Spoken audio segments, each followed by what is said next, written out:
పులి అంటే భయం లేని గ్రామం.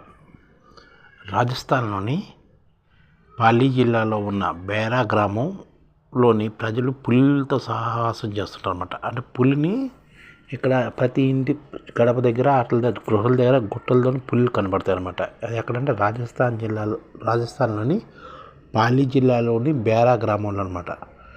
ఇక్కడ ఈ గుంపులుగా పులులు తిరుగుతున్నా సరే ఇక్కడ ప్రజలు ఆటలతో కలిసి జీవిస్తుంటారు అన్నమాట.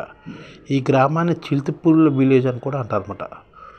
సాధారణంగా అడవి దగ్గరలో ఉన్న ఊళ్ళలోకి ఎప్పుడూ ఒకసారి పులి వస్తేనే ఊరందరూ బిక్కుమింటి భయపడతారు. ఎక్కడ మనుషుల మీద దాడి చేస్తాయని తెగ కంగారు పడిపోతుంటారు ప్రజలు. కానీ ఈ ఊరంతా పులులు ఎచ్చరిగా తిరగడం ఏంటి అని కాస్త ఆశ్చర్యంగా ఉంది కదా చాలామందికి. ఇలాంటి సందేహాలు వస్తే ఆ ఊరికి వెళ్ళి మనం చూడవచ్చు అనమాట. దాదాపు 2000 కుటుంబాల నుండి ఈ గ్రామంలోని రబారి అనే గిరిజనులు మాత్రమే ఉంటారన్నమాట. వీళ్ళ పూర్వీకులు కొన్ని వందల సంవత్సరాల నాటి నుంచి ఇరాన్ నుంచి ఇక్కడ వలస వచ్చారన్నమాట. వీళ్ళు ఇరాన్ నుంచి వలస వచ్చారు ఈ ప్రాంతంలో. రబారి అనే గిరిజనులు పశువును పెంచుకుంటూ బ్రతికి తెగ తరతరాలుగా చిరుతపులను దైవంగా కొలుస్తూ వస్తున్నారు అనమాట. అవే తమ ఊరిని కాపాడే రక్షకులను బలంగా నమ్ముతున్నారు ఈ ఊరి ప్రాంతంలో. లక్ష్మీ, పార్వతి, శివ అంటూ ముద్దుగా ఆ పులులకి పేర్లు కూడా పెట్టుకుంటారు. ఒకవేళ చిరుతలు, మేకలు, గొర్రెల మీద దాడి చేసినా వాటి ఆహారం ఇవ్వడం అనేది వాళ్ళ బాధ్యతగా భావిస్తుంటారు. అంతేకాకుండా అసలు చిరుతల్ని వేటాడము, టపాకాయలు కాల్చడము అలాంటివి ఉన్న ప్రదేశాలు వెళ్ళడం లాంటి పనులేవి చేయరు ఈ ఊరి ప్రజలు. అందుకనే ఈ ప్రాంతం నుండి 100కు పైగా పులులకు ఈ ఊరి పులి మీద రాళ్ళ గుహల మధ్య, దేవుడి గుడి దగ్గర, ఇళ్ళ పక్కన ఇలా వాటికి నచ్చిన ప్రదేశాల్లో ఈ పులులు సంచరిస్తూ ఉంటాయన్నమాట. ఎర్రటి తలపాగా కనిపించే గ్రామస్తులను గుర్తుపడుతూ వాళ్ళ వల్ల తమకు ఎలాంటి హాని ఉండదని నిశ్చింతంగా ఉంటాయి ఇక్కడ పులులు.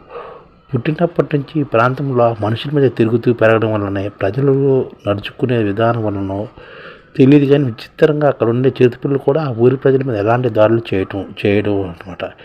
ఇప్పటి వరకు చిరుతలో ఏ ఒక్క ప్రమాదం కూడా జరగలేదన్నమాట ఈ ఊరి ప్రజలకి. ఆ నమ్మకంతోనే దేశ విదేశాల నుంచి పర్యాటకులు, వైల్డ్ లైఫ్ ఫోటోగ్రాఫర్లు ఈ ఊరికి వచ్చేస్తున్నారు. ప్రత్యేకంగా ఏర్పాటు చేసిన సఫారీని బుక్ చేసుకుంటూ జీపుల్లో చిరుతపులను చూడడానికి బయలుదేరుతున్నారు. రాత్రిపూట బస చేయడానికి రిసార్ట్లు లాంటివి అందుబాటులో కూడా ఈ ఊరిలో ఉన్నాయి. ఇక్కడ ఏది ఏమైనా ఈ చిరుతలు కలిసి ఉండడం అనేది నిజంగా ఈ ఊరి వాళ్ళు చేసిన గొప్ప విషయం. ఈ ఊరి రిసార్ట్స్ తోటి ఈ ఊరి పర్యాటకంగా అభివృద్ధి కూడా చెందుతుంది. అంటే పులులు ఈ ఊరిలో విచ్చలవిడిగా తిరుగుతున్నా సరే పులులు ప్రజలను ఏం చేయవు. అది ఈ ఊరి యొక్క ప్రత్యేకత.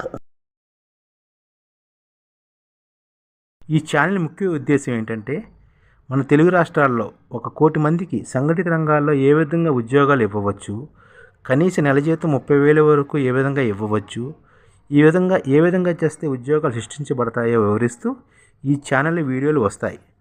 అలాంటి వీడియోలు మీకు కావాలంటే మన ఐడిఎఫ్ భాస్కర్ ఛానల్ని సబ్స్క్రైబ్ చేసుకోండి. ఐడిఎఫ్ అంటే ఇండియన్ డెవలప్మెంట్ ఫోర్స్. ఈ వీడియోలు చూసిన తర్వాత మీకు నచ్చితే లైక్ చేయండి, మీ ఫ్యామిలీ మెంబర్స్కి షేర్ చేయండి, మరియు మీ ఫ్రెండ్స్కి షేర్ చేయండి. Thank you. నమస్కారం.